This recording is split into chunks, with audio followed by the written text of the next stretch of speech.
This was the most incredible fan game I've ever played. Postscriptum, the first journey, is a game where you get to play as Professor Oak. This journey is unlike any other I've had in a Pokemon game. This is a story about love, hatred, and betrayal. This is a story of how Professor Oak became the professor we know today. Let's go! We get introduced to the distant empire of the Kanto region, where a kimono girl is talking to her parents. However, we're not going to be seeing more about the story until a bit later. Instead, we run into Sam, the young Professor Oak who just completed his entrance exams. After we exit the school, we run into our friends John, Agatha, as well as Athena. These are all going to be relevant further into the future of Pokemon. You might recognize a few of them. However, we do not really want to hang out with them. They want to go party, but we still have studying to do. So we simply move away from them. We go home to Sonchu, who is our kind of surrogate father in this game for Sam, and he simply tells us that we have to go to the cave nearby and deliver something to a friend. Turns out we have to give a book to Kurt, and after doing that, we return home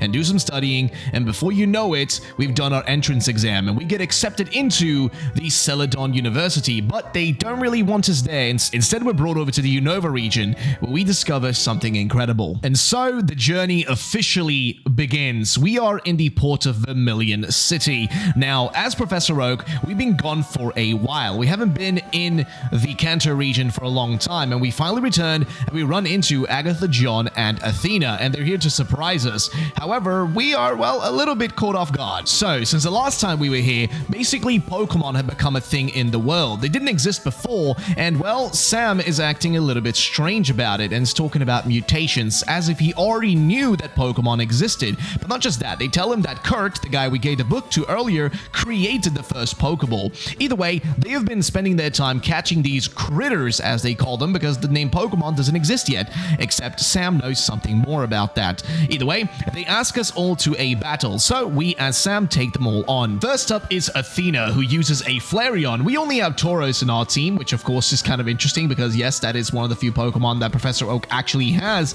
in one of his hidden teams. Now, we defeat her very easily, and next up is another battle. The next battle is against Agatha, and she just uses a Jigglypuff, which again we easily defeat, leaving only John as the final battle. He uses a Meowth, which we also are able to take down easily. Afterwards, they seem to be a little bit annoyed, especially John, that we are also good at this as well as smarter than him, which is not really cool, but hey, it is what it is. Nonetheless though, now we are in Vermilion City, but we are here for a task. We have to reach Cerulean. However, it is blocked by the government. They've blocked off the road. We can't go that way. So the only other option is to take a boat across Route 12 and maybe go through Lavender Town and something like that, which unfortunately we're not even certain is going to work either. So we have to go around exploring a bit. Well, it turns out there are no Pokemon centers, so if we want to heal, well, we got to pay this guy right here to heal our team. So we enter inside of a pub and we talk to the others, and they explain maybe a strategy we can use to reach Celadon City. As we're talking to Agatha, Sam has a memory that surfaces up from the Sevi Islands where he grew up, where he was protected by John, and all of a sudden, he's gotten back into reality, and Agatha looks a bit worried. So we head out and check Route 6 just to see what the checkpoint that's been set up by the government looks like, and also battle a few trainers along the way. Since there are no rules yet, this guy's actually trying to sell people different critters or Pokemon. Either way, we head towards Route 12 and make our way towards Lavender Town when Agatha tells us that something has happened. It turns out that Athena as well as John are in trouble. Koga, yes, the Koga you guys remember as a gym leader as well as an Elite Four in the Pokemon games, has actually taken her hostage with the help of his team. So we challenge him to a battle. We take down his Venomoth. He also has a Victory Bell. Here we are lucky that we have a few heals and stuff that these guys don't have yet because they don't exist in this region, but we got them from the people in Unova, the Pokemon League. Now, as we defeat Koga, we learn that there are a bunch of these different like tamer groups all around the region. These are crews or teams that have formed that are using their, well, Pokemon as a way to intimidate people, to take control of areas, or to protect themselves. And this is one of the crews, and guess what? Well, we take down Koga, and then we tell him that we're planning to create a new system. With the help of the government, we're going to be giving jobs to people. We're going to be creating gyms, right? These gyms are going to be offered to the strongest of trainers, and we're offering Koga position as one of these trainers. Either way, after dealing with all of them, we now have to figure out how to get back to, like I said, Saffron City to get to specifically the Pokemon University there. But there is something else I should point out. Our next mission as well here is to take down all of these teams. There's loads of these teams around and we gotta take them all down or else they might create more problems. Either way, we head into Lavender Town and have a conversation with everybody there, the team so to say.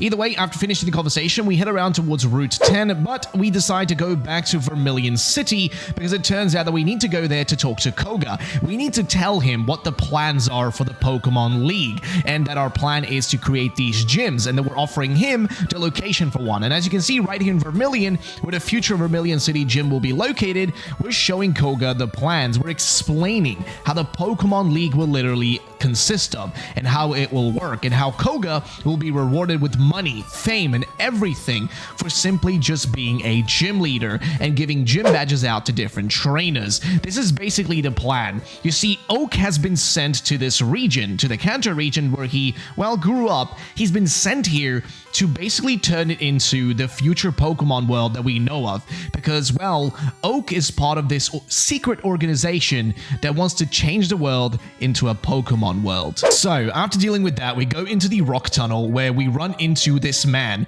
He's here to deliver some things to us. Well, he works for the Pokemon League and secretly gives us a bunch of items that will heal us up.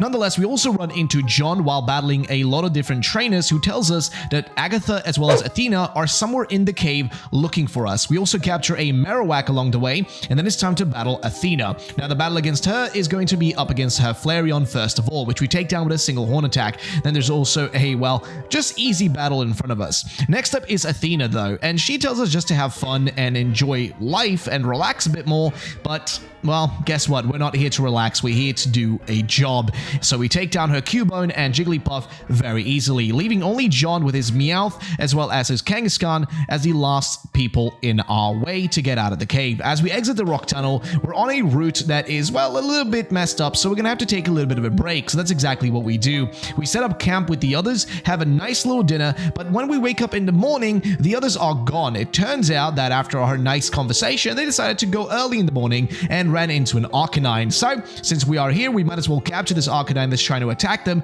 and that's exactly what we do. So we now have 3 Pokemon in our team. After dealing with that, now we are going to be exiting into the next zone. We're done with that area, and guess what? The others are just having fun, doing a journey. But like I said, Sam here has been sent to do a mission to change the world, literally, okay? Like, we are playing as Professor Oak, and we're trying to change the world. As we enter Route 9, we go around and we notice that there's a lot of different trainers here that seem to belong to a different team, the Mountain Vulpix, and right here is their leader. We've battled through all of his, well, teammates, and now we're gonna deal with him as well, as he is the coordinator of the team here, and they're trying to protect different tamers and or trainers. Well, we tell him that we have a plan, okay? We've been sent and we have a plan how to change everything and make everything safe for regular trainers. But first, he wants to test us, so we go into a battle. Ninetales is up first, but we make sure to use Work Up. Now, Work Up as a move basically boosts your attack and special attack, so it makes our Horn attack as well as our Flamethrower very strong, leaving him only with a Seeking at the end here, which we also take down with just a Horn attack there. So there you go,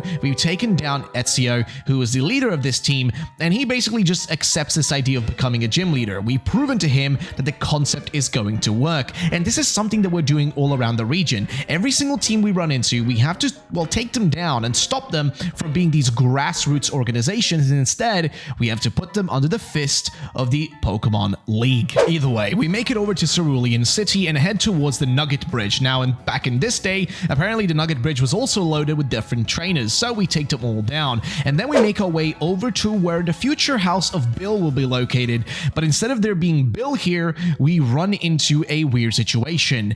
Who has been here? Oak is freaking out. This is not right. Some person, somebody from his past is here trying to stop his plans of turning this Pokemon region, well, into a Pokemon region. Somebody's trying to stop him from completing his plans and doing what he's been ordered to do by the Pokemon League. Then he also runs into Agatha. The scenery is so beautiful. Come, let's take a break for a moment. Agatha, I'm sorry. There's no time to waste. I have a job to do. Job this, job that. Come on, when will you be 20 again? You know, Sam, I've been waiting for you to come back. I have so many fun memories from school. We remember the old times, but before that, Agatha challenges us to a battle. We take down her Jigglypuff without too much trouble. By now, her whole team is relatively much stronger than it was before. Wow, Sam, you're so... Agatha, you are pathetic. What? You're treating this like some kind of game. You will never become a tamer this way. Playing pretend, having fun, all the while your team is ridiculously weak. You want to become a nurse and a good tamer? You will never manage that as long as you maintain such an attitude. You have no idea what's coming. Keep playing around and see where that gets you. I'll stop being your little training dummy one day and I won't always be around to pamper you. So your lackluster skills will never develop if you keep staying within that comfort zone. At this point, you're becoming a hindrance. Dead weight. That is what you are.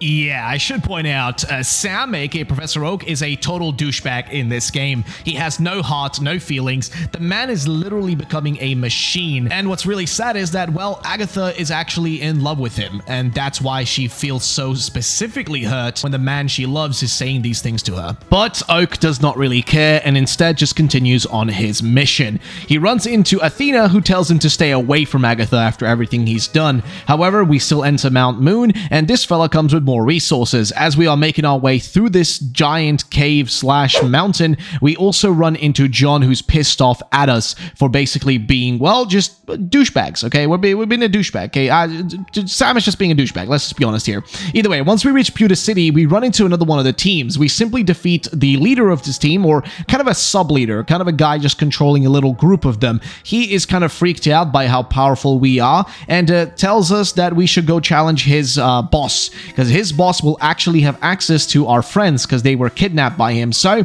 that's exactly what we're gonna do. But as you may notice, this is a world before rules were set by the Pokemon League, because the Pokemon League controls everything. And so this guy actually uses like 12 different Pokemon, a Raticate, a Rattata. We take them all down, including his Sandslash and as well as his Graveler. Like I said, he's got a massive team of Pokemon. So right now we should be almost done with this team, right? There you go, 6 Pokemon. However, he has 12. Like I said, the concept of rules, the concept of how Pokemon battles actually work, and how typings and everything works is not a known factor. And what Oak is going to do in this whole world is tell people a lie. Tell people that 6 Pokemon maximum is all you can use in your party. Tell them how certain things work, but actually lie to them about it. And so when we finish this guy off, we just tell him to, well, just leave. After doing this, we tell John that there are typings, and the typings are effective against each other in certain ways. But unfortunately, Athena is a bit mad at us because we are simply being so excited about talking about how these type matchups work to John that we forgot about Agatha. Nonetheless, after dealing with all of this, we decide to talk to Agatha and apologize and just, well, say that we are sorry, but not really because, well, Sam is, like I said, kind of heartless. Either way, we meet up with John, and again, he tells us to later on tell him more details about the type matchups. Then we sit in the camp with the rest of them, and as you may notice, well, Agatha is sad. She's not very happy. She's still depressed and doesn't really want to spend time with well, Sam. Nonetheless, though, next day we get up and we're in the forest. We capture ourselves a Pikachu that we're going to be adding to our team, as we still need more teammates as we're making progress. Along the way, though, we run into Executors or Executes, and these guys, well, they're a mutation because they don't look like something that, well, Sam is used to, and you'll learn soon why Sam knows so much about Pokemon in this case. Either way, we make it down to Viridian, and it looks like Agatha is still angry at Sam for, well, being a douche nozzle. We go towards where the Indigo Plateau would be located on Route 23, aka the Victory Road. However, it is currently blocked off by the government as they're trying to find a native tribe up there that is in those areas. Now, we make it down to Hamlet, also a place that soon will be known as something else. But before any of that, well, guess what? Oak is here, and he's just discovered it, and this is the perfect place. The perfect place for him to create his laboratory. The perfect place to be the birthplace of many legends. However, he enters one of the local houses and runs into the Kimono Girl. You guys will remember her from earlier in the game because she was the one that we saw was being in trouble with her family, as they are all part of these tribal clans that the people of Kanto do not like. However, though, we get an offer from her mother to marry her, and if we marry her, we get access to the land, all the land in the hamlet, aka Pallet Town. This is what it's going to become eventually one day. So we make an agreement. We're going to marry her daughter. If we marry her daughter, this will all belong to Professor Oak. And of course, we also have to name one of our children Midori, aka Green, which Oak is not really the most fond of, but he has to accept. That's the deal if he wants to get this land to build his laboratory. Either way, once we've done that, we've now set ourselves up. So here it is. Basically, this will be the starting location. Route 1 is above, the mountains to the plateau are close by. It is the perfect place to set up a dramatic journey for people. Basically, everything that Oak is doing is a planned out ID. All of Kanto is going to be a planned out journey. All of this is a fake reality of sorts. Basically, he's going to change the world that's currently existing and make up fake rules, a fake history, and a fake reality so that people think that the way the world functions is by the rules of the Pokemon League. Basically, eradicating previous history and creating a fake history with Pokemon in it, which never existed before. Either way, we found the place for the lab now, so we meet up with the rest, and now it's time to go back and deal with some other troubles. We still need to make it to certain locations, like Cerulean and whatnot, but we still gotta go towards specifically Fuchsia. But before that, we run into John, and we explain to him how type matchups work, which is interesting, because then he wants to battle us. He, of course, has got himself a Persian, which is easily taken down, and Nidoking as well. As you may notice, he of course uses his, well, if you know who he is, Giovanni of course, you will know that he's using a lot of the Pokemon that he originally used. Nonetheless, we make it into the Diglett Cave and we run into the same guy who keeps giving us access to different items. Then we also run into Athena, who's still angry at us and challenges us to a battle. But unfortunately for her, we are extremely powerful and she doesn't stand much of a chance with her team, taking down most of her fire types in not too much of trouble. She also has an Arbok, which we take down as well, and overall, like I said, not too much trouble dealing with her team. And of course, we didn't even have Tauros for this one. Either way, we run into Sam and he tells us that an odd man ran into him, a guy named Fuji.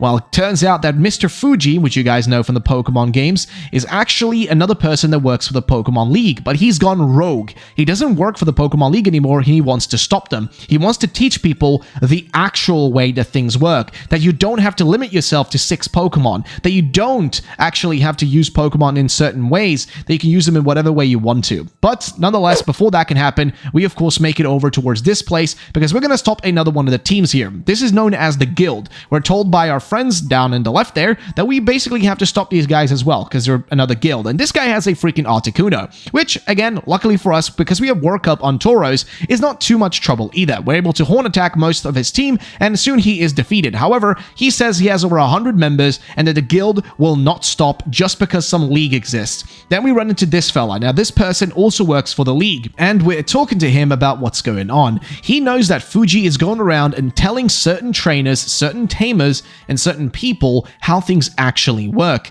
and that there's not really many teams left now for us to defeat. There is one on Cinnabar, there's one on Seafoam, and the one in Saffron. So there's about 3 teams left for us to actually do, and that the Saffron Guild might be a bit too much, as they're very difficult, and they actually know how abilities, natures, and even EVs actually work, which is something that people do not know yet. But we'll learn more about that a bit later. Next up though, we finish up our conversation and now is going to be a massive lore reveal. We remember something. This is January 10th, 1956 in the Unova region. And guess what's happening? Professor, you did it. Well, what happened? It turns out that Professor Oak is the one who created the first ever Pokemon. He created Mew. Mew was created by him, okay? That's basically what this story is set up like. And what's happening next is the army is going to use these Pokemon, the army of specifically the Unova region in this case, would use these Pokemon to, well, create some certain kinds of problems. And what we do as part of the League is to change the world, make a world where the League is in control of everything. But we'll talk more about that later. First of all, we make it to Fuchsia, and we talk to John, who tells us why not use our Pokemon to surf. Well, it turns out that's something that, well, didn't really occur to Sam. So we use a boat to get over here and find a Lapras, which is the monster that's been creating trouble in Fuchsia. So we capture it and add it to our team. And next, we're able to actually use it to surf around and make our way around these islands. So we use it to get back to John, who we tell about our new discovery, and that we know the move surf can be used to actually surf around on a Pokemon and use it to kind of swing around on waves. We use this then to head our way towards specifically Cinnabar Island, where we'll find another one of the teams. Along the way, on Route 19, we run into Agatha and the others, and we set up camp and just relax and talk to them for a while. We tell them about some things, but we never really truly reveal what's going on, because in our dreams, we're thinking about this project and how we're planning on basically turning the world into a fully controlled machine by the League. We wake up in a nightmare because, well, John is here to wake us up, and after that's been dealt with, we now make further progress. We make our way in towards the cave here, and along the way, we also find a little Magikarp, as there are certain Pokemon that, well, not even, well, Oak himself actually knows about. Even though he created the first one, the actual mutations are changing certain ones and making them different. Inside of the Seafoam Islands, we run into Blaine. He's making a bunch of really blame jokes, but that's just, it is what it is. Nonetheless, though, he's also the leader of one of the teams here, so we gotta actually take him on and battle him. So that's exactly what we do.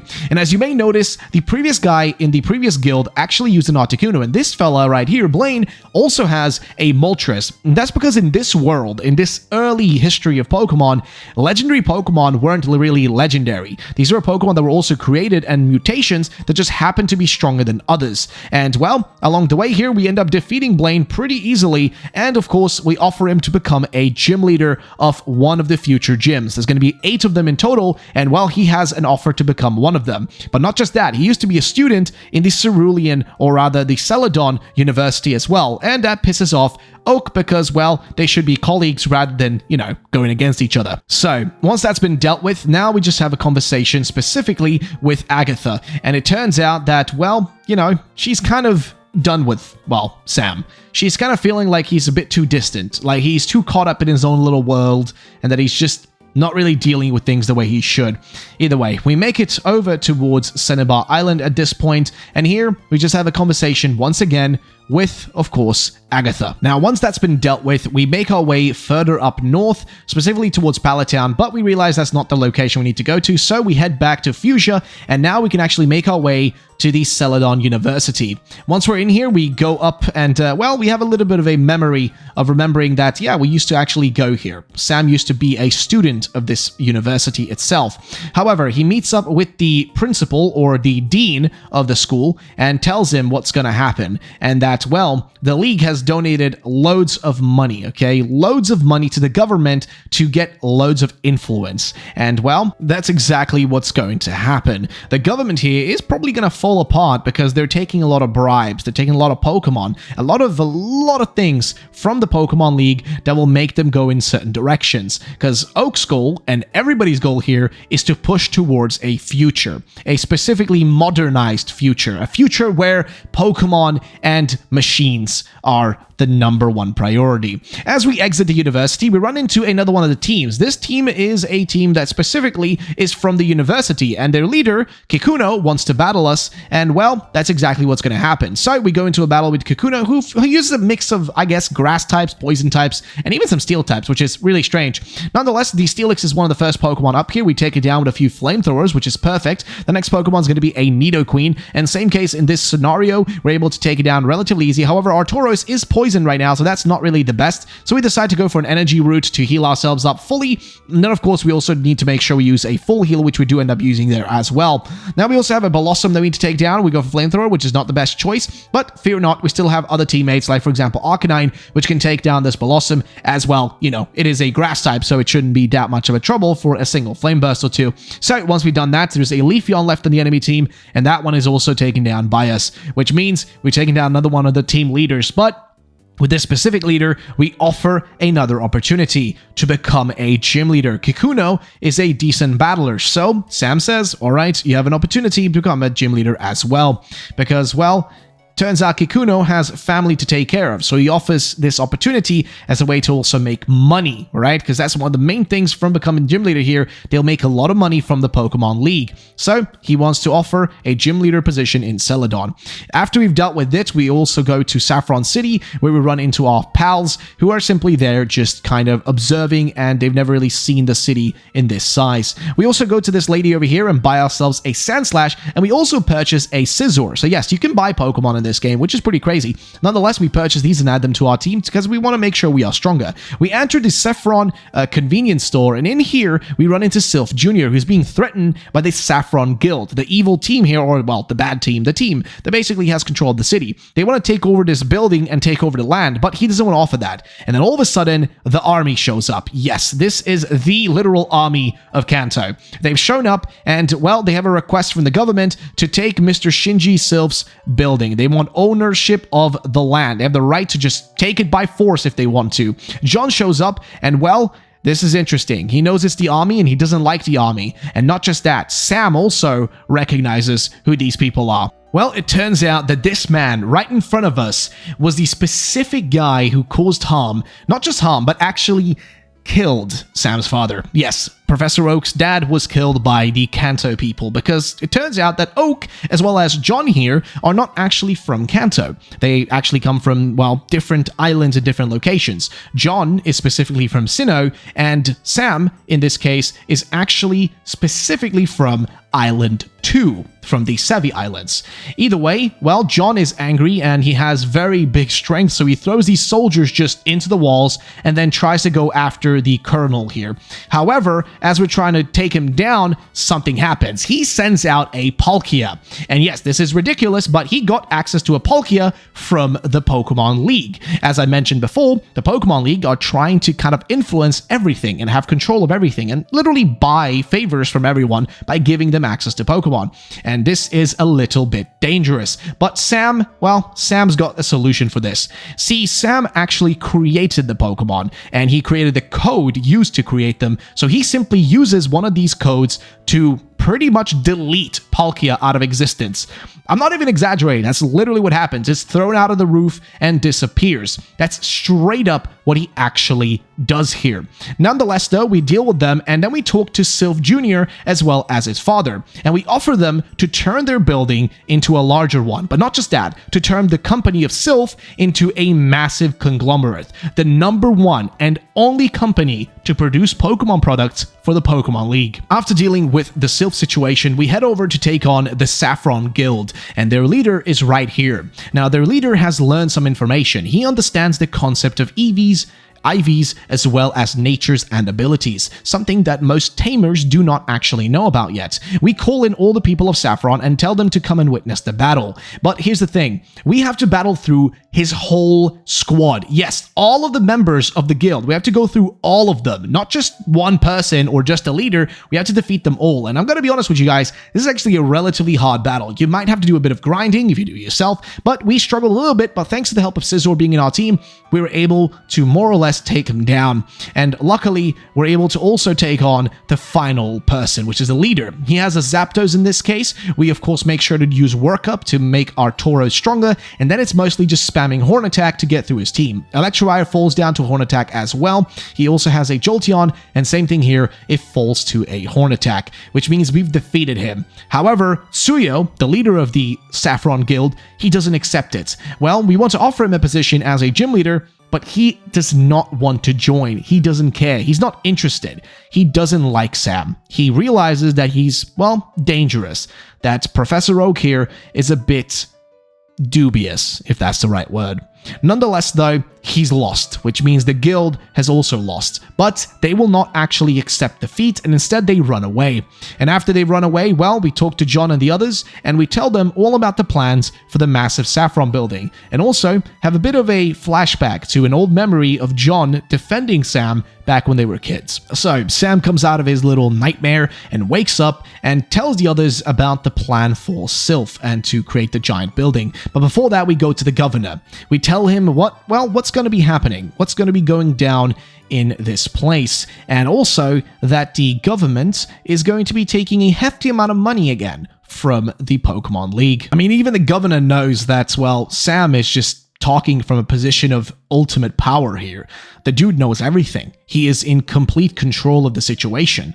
After dealing with that, it's time to show the luxury suites and homes that have been made for, of course, Athena, Agatha, and John in the Silphco building. We take about a week for that to happen, but over in Unova, something's going down. We've got some operatives that are, well, kind of interacting with each other. It looks like one of these people is specifically a general, and this general is telling, well, his worker here that Fuji is a traitor and that Fuji is teaching people in Kanto about different attributes about Pokemon, which will come in the way of the, well, regional leagues and how those will work. He's also saying that we need to kind of instill this fake nationality in the people of these regions to think that the leagues that they create internally will be leagues that they made themselves. So the Pokemon League will have created fake Pokemon leagues all across the Pokemon universe. It is honestly kind of crazy. And that's one of the things about this game that I want to quickly point out.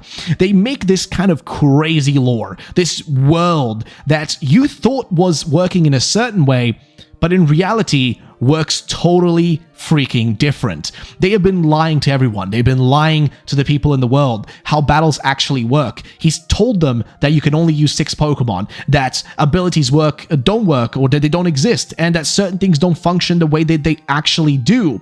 Well, it turns out that one of these people, well, the villain here, is stopped by George. Now, George is one of the people who works for the organization in Unova, who's been creating all these Pokemon. He's trying to stop this fella right here, who's been faking to be the general of Unova, just trying to stop him. Well, it's basically Jetsis, okay? It's just a weird version of Jetsis in this case. Nonetheless, after that, the sergeant here realizes what's going on and sends this information over to, well, one of the leaders of these organizations that are trying to start the Pokemon League, because it's a bunch of different groups vying for power, but the Pokemon League is on top. Nonetheless, the Silphco building is now created, and, well, we're going to let them go and check out their buildings and houses and rooms and all that. Instead, we're going to head to the laboratory.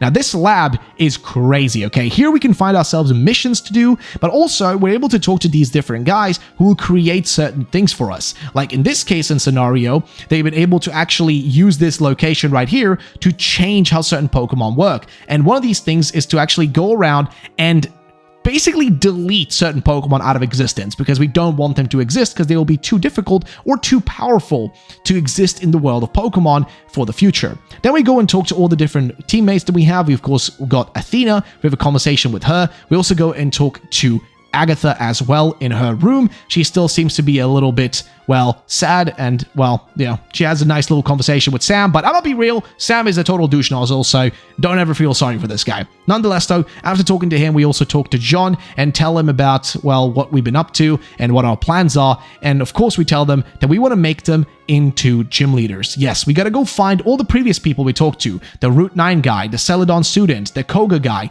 the Blaine guy. All these guys are gonna become gym leaders, and also the 3 of them. Yes, the remaining gym leaders will be John, Agatha, and Athena. And of course, we need a kind of a 5th one that needs to be included, but that's besides the point. We also receive one of the bikes, which is the Marley Handelson, which is obviously a little joke right there. But nonetheless, though, in this moment, we also receive the Echo Repellent, which allows us to fully repel Pokemon in the wild, which I'm going to say right now, that thing does not fully work. We also have a bunch of different missions. One of these is population control, and it sounds exactly like what it is. Population controls means we're going to go and delete some Pokemon out of existence. But before that, we're going to create the first Pokemon Center over in Viridian City. We meet up with Agatha because she wants to become a nurse. And, well, we tell her about the plans for this. She kind of notices that, well, Sam is a bit soulless and nothing he's doing is actually for people. It's more for profit and for the league. We also have the ability now to fly around. And so we fly over to this route and find one of these dangerous Pokemon that's really powerful, aka Zapdos. We delete them and defeat them, and then we spray something that literally makes them unable to reproduce. Yes, we basically deleted the existence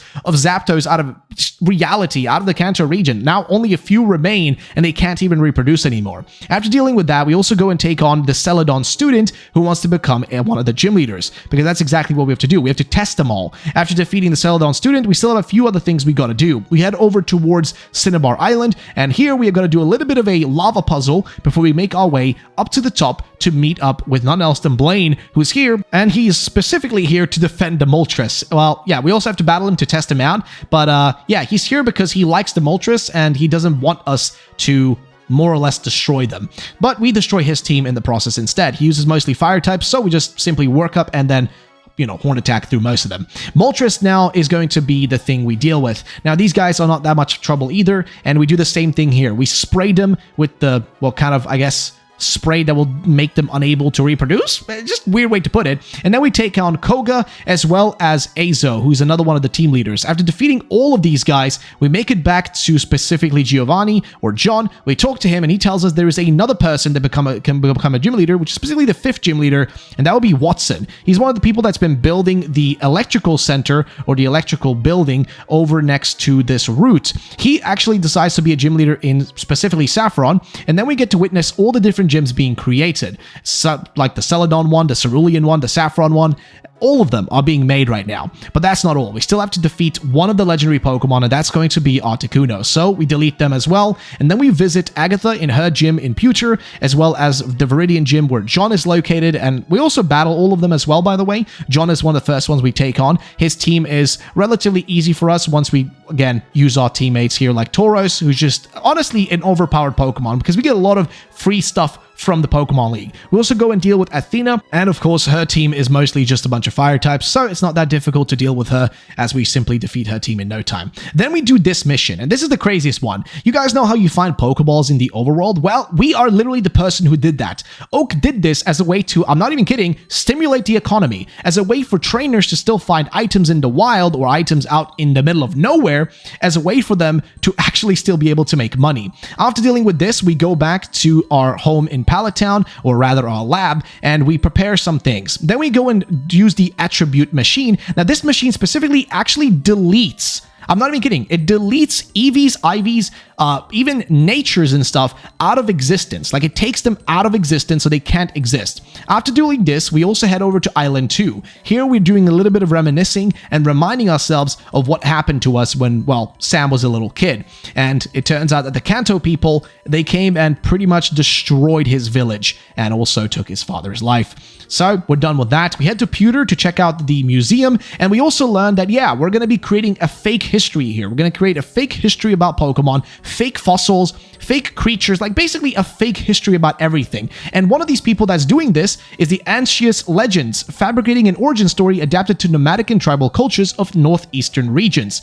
And that's a paper that was written by Cynthia, the mother of the other Cynthia that you guys may know about, that we all know as well. Now, after we're done with that, we now got to go to Mount Silver, where we're going to be putting a flag of conquest, as we're going to be building the Pokemon League there. The league where we're going to be, well, having the Elite Four, the champion, all that. So we head up towards Route 23 and make our way up to the Indigo Plateau. And wow, it just looks beautiful. But Sam, well, he doesn't even want to admit that it's beautiful, because that wouldn't be scientific enough for him. So after we put the flag of conquest there, we go back and we received some weird emails, but that's not really much of trouble. We need to do some missions instead. So we check out our mission list, which contains a bunch of stuff. One of these things is to go and talk to specifically John and give him one of the codes. He doesn't really know what this means, but this code is going to be necessary for later on down the line. He'll need it. So we make sure to tell it to him and tell him to read it out loud if needed. Then we go and talk to Sakura, which is going to be our future wife in this case, which is just pretty wild, not even gonna lie. And then we talk to, well, the dean over at the university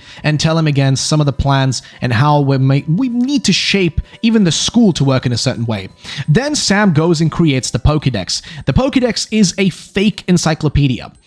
Because think about it. If you guys ever use a Pokédex, have you ever noticed, why does the Pokédex tell you information if you are discovering Pokemon? Well, that's the thing. It's because all the information has already been coded into the Pokédex. It already knows about every single Pokemon. It already knows about all of them, and it will have have folklore and tales and fake mythology in it that will be given to trainers as a way for them to kind of have a completionist type of mentality to them. So after we've done that and created a fake encyclopedia, we also go and talk to one of these guys over here who tells us we gotta head over specifically to the Indigo Plateau because the army is there and they cannot deal with the tribal people. So they request our help to deal with the tribals. And guess what? Well, Sam was a tribal member too, specifically of Island 2. Now, these guys are from the northern tribes. These guys are way more powerful, and one of these tribe people is actually, well, family to, well, Sakura, the one who's going to be marrying Sam. So he makes sure to defeat them in battle, and, well, their land is about to be taken by the government, and Sam is going to help them. However, John does not accept this, and so what happens next is as he's trying to leave, well, John stops him, and we actually get to play as John himself. Yes, we are playing now as John, trying to stop Sam. We basically switch position. We play as the other side because, well, Sam is becoming somewhat of a villain, and now he's so powerful, all he has to do is use these codes, these made-up codes that he basically created to control every single Pokemon as a way to stop John in this battle. After doing this, John requests to just simply take the people from these tribes and take them to safety, and that's exactly what he does. He takes them with him, and he tells them what basically happened. He can't really fully understand them, but they can somewhat speak, and he's going to give them a new home. He's going to give them a new place to live, but he has a request. He's going to make sure to become their teacher. He's going to teach them how Pokemon work, but he will specifically locate them at Pallet Town, so they will be as close as possible to the man who destroyed their home, Professor Oak. So yes, he's going to put them in specifically Pallet Town.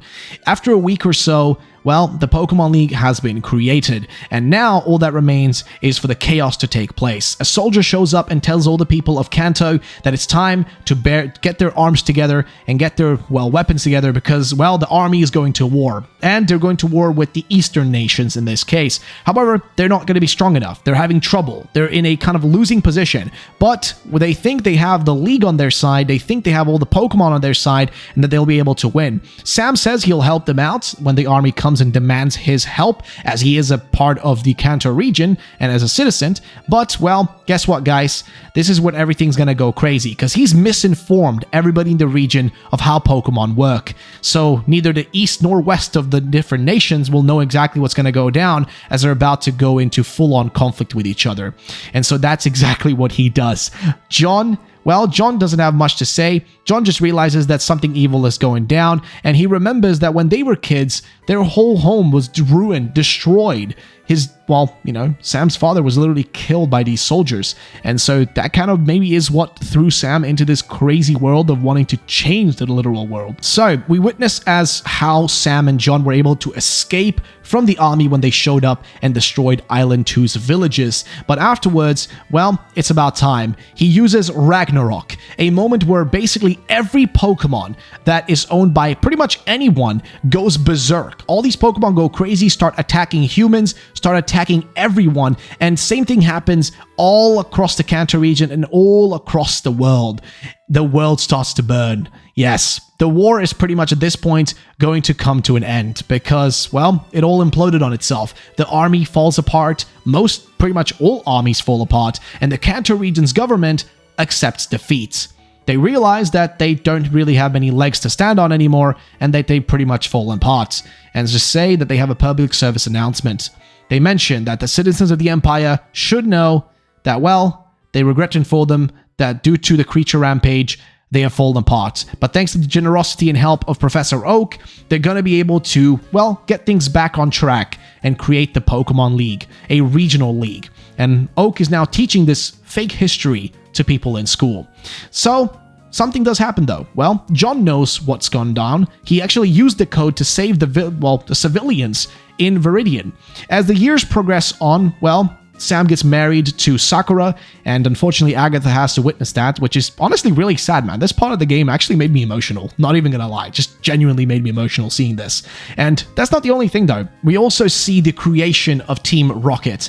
It's created with Giovanni and Agatha at the helm, as they are, well, they're a couple now at this point, which they've kind of always been. But they now know that, well, children are being born from the Akas, one of the clans that was, well, one of the tribes that was destroyed. Their children are being born born now, and he's hoping that those children will stop this league concept, and that, well, they can stop all these children from going into the world and living this reality that's been pushed on them by Professor Oak and the Pokemon League. And so Team Rocket, or Rocket, is going to be the ones to bring this change and stop that man, Professor Oak, in his tracks. And so he's going to keep, of course, sending his soldiers. That's what, well, Giovanni refers to as different trainers as. And, well, he's going to just keep sending those at Giovanni and Team Rocket to stop them. We also learned that Sam, well, he's gotten Petrel, which is a secret agent that's going to be sent into the midst of Team Rocket to infiltrate them, and also to kind of persuade them to wear fancy uniforms and kind of operate similar to a cult to make them look evil and crazy to the outside world, and to make people believe that they are genuinely decent people. Over here, though, the Aka wife and Aka husband have given birth to a baby boy, and this baby boy is going to become none else than Trainer Red. Over at the schools, well, Oak is teaching a fake history. A history where, well, the world that existed before never existed. And the only world that exists now is the world of Pokemon battles, the Pokemon League, gym leaders, trainers, all that kind of stuff. We also learn that, well, Red is planned to be used as a puppet. And ladies and gentlemen, that's the end of the journey. I'll see you guys in the next one. Bye-bye.